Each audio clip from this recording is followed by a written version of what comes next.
بسم اللہ الرحمن الرحیم۔ شروع اللہ کے نام سے جو بڑا مہربان نہایت رحم کرنے والا ہے۔ حضرت ابن عباس اور محمد بن کعب رضی اللہ تعالی عنہ فرماتے ہیں کہ حضرت یعقوب علیہ السلام اپنے بیٹوں کو نظر لگنے سے خوف زدہ ہوئے تھے، کیونکہ وہ بیٹے خوبصورت، خوش نظر، حلیے والے اور خوش منظر تھے۔ لہٰذا حضرت یعقوب علیہ السلام اس بات سے ڈرے کہ کہیں لوگ ان کے بیٹوں کو نظر بد کے ذریعہ نقصان نہ پہنچائیں، کیونکہ نظر لگنا حق ہے جو کہ کسی ماہر گھڑ سوار کو اس کے گھوڑے سے گرا دیتی ہے۔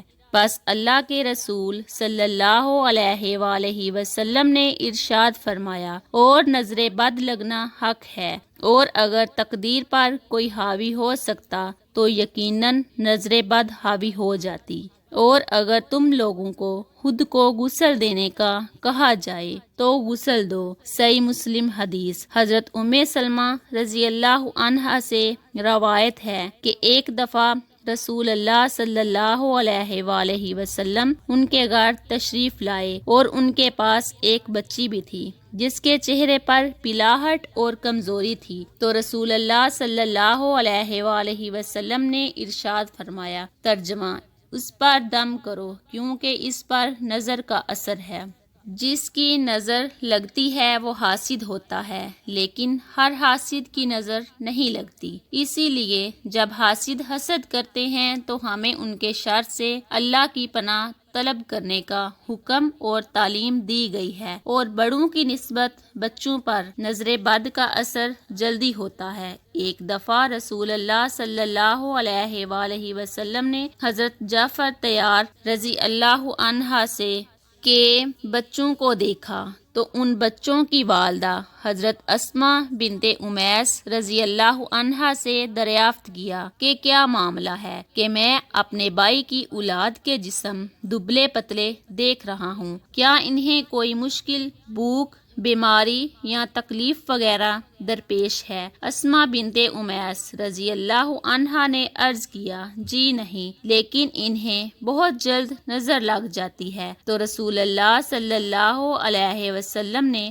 اسماء رضی اللہ عنہا کی اس بات کی تائید فرماتے ہوئے ارشاد فرمایا، ان پر دم کرو۔ حضرت اسماء بنت امیس رضی اللہ عنہا کا فرمان ہے کہ میں نے رسول اللہ صلی اللہ علیہ وآلہ وسلم کی خدمت میں دم کے الفاظ پیش کیے تو انہوں نے ارشاد فرمایا، ان پر دم کرو۔ دم سے مراد وہ الفاظ ہیں جن کے ذریعے اللہ تعالیٰ کے حضور نظر بد، جادو، آسیب اور بیماری وغیرہ سے نجات اور شفا طلب کی جاتی ہے، اور کسی شک اور شبے کے بغیر یہ کہنا حق ہے کہ اس کام کے لیے قرآن کریم کی آیت مبارکہ اور رسول اللہ صلی اللہ علیہ وآلہ وسلم کی صحیح ثابت شدہ احادیث مبارکہ میں بیان کردہ الفاظ کے علاوہ کوئی اور الفاظ استعمال کرنا جائز نہیں۔ نمبر 1، نظر بد کی پہچان۔ نمبر 2، نظر بد، جادو اور آسیب کا اثر ہونے کی بہت سی علامات ہوتی ہیں۔ کچھ علامات تو ایسی ہوتی ہیں جن کے ظاہر ہونے کی صورت میں مزید کسی جانچ کی ضرورت نہیں ہوتی، اور کچھ علامات ایسی ہوتی ہیں جن کا سبب کوئی جسمانی یا نفسیاتی بیماری یا غیر معمولی رویہ بھی ہو سکتا ہے۔ لہٰذا ہمیں اچھی طرح یہ سمجھ لینا چاہیے کہ کسی پر جسمانی مشکلات نمودار ہونے کی صورت میں اسے نظر بد کا شکار سمجھ لینے سے پہلے ضروری ہے کہ جسمانی طور پر اس کا طبی معائنہ کروایا جائے، اور کسی صحیح مستند نفسیاتی طبیب سے اس کا معائنہ کروایا جائے، اور اگر ان دونوں اطراف سے اس میں کسی بیماری یا غیر معمولی حالت و کیفیت کا پتہ نہ چل سکے تو پھر نظر بد لگنے یا کسی جادو یا آسیب وغیرہ کے اثر ہونے کے بارے میں سوچنا چاہیے۔ جب نظر بد جادو یا آسیب وغیرہ کے اثر انداز ہو چکنے کا یا ایسے کسی امکان کا معلوم کرنا ہو، اس شخص پر قرآن کریم کی تلاوت کی جائے۔ ان آیات کی تلاوت جو صحیح عقیدے اور عمل والے علماء کے تجربات کے مطابق اور بلا شک و شبہ اللہ تعالیٰ کی مشیت سے ایسے معاملات میں علاج کی تاثیر رکھنے والی ہوتی ہیں۔ جب ان آیات کو مشکوک شخص یا مریض شخص کے سامنے تلاوت کی جاتی ہے یا بسا اوقات جب اس کے سامنے قرآن کریم کی تلاوت کی جاتی ہے تو اس پر درج ذیل علامات ظاہر ہوتی ہیں۔ نمبر 1، چہرے پر پلاہٹ ظاہر ہونا۔ نمبر 2، سینے میں گھٹن کا احساس ہونا۔ نمبر 3، تلاوت سننے کے دوران جسم کے مختلف حصوں میں درد ہونا۔ نمبر 4، معمول سے زیادہ گرمی محسوس ہونا۔ نمبر 5، پسینہ آنا، خاص طور پر کمر پر پسینے کی کمی یا زیادتی سے نظر کی شدت کا اندازہ ہو سکتا ہے۔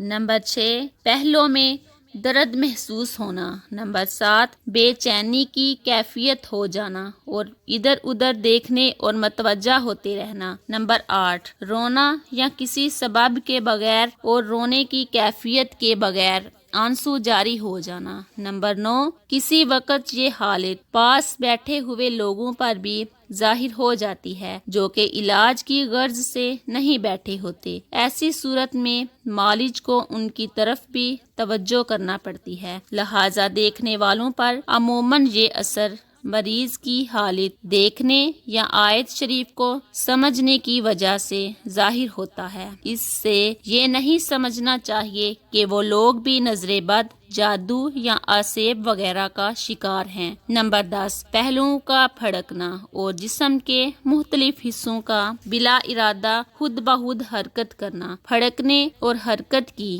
کیفیت، رفتار اور انداز سے بھی علاج کرنے والوں کو نظر بد کی قوت کا معلوم ہو جاتا ہے۔ نمبر 11، دل ڈوبنے کی کیفیت وارد ہونا۔ نمبر 12، پٹھوں کا اکڑنا، کھینچنا اور درد ہونا۔ نمبر 13، اکثر نیند آنا اور بے حواسی محسوس ہونا اور کوئی بھی کام کرنے کی قوت نہ پانا۔ نمبر 14، پہلوؤں میں ٹھنڈک کا احساس ہونا۔ نمبر 15، کسی طبی اور مادی سبب کے بغیر جسم میں نلاہٹ اور سبزی مائل دبوں کا ظاہر ہونا۔ نظر بد کا علاج نبوی صلی اللہ علیہ وآلہ وسلم، وہ دم جو جبرائیل علیہ السلام نے رسول اللہ صلی اللہ علیہ وآلہ وسلم پر کیا۔ ترجمہ، میں اللہ کے نام سے آپ پر دم کرتا ہوں اور اللہ ہی آپ کو شفا دے گا ہر ایک بیماری سے جو آپ میں ہے، اور گرہوں پر،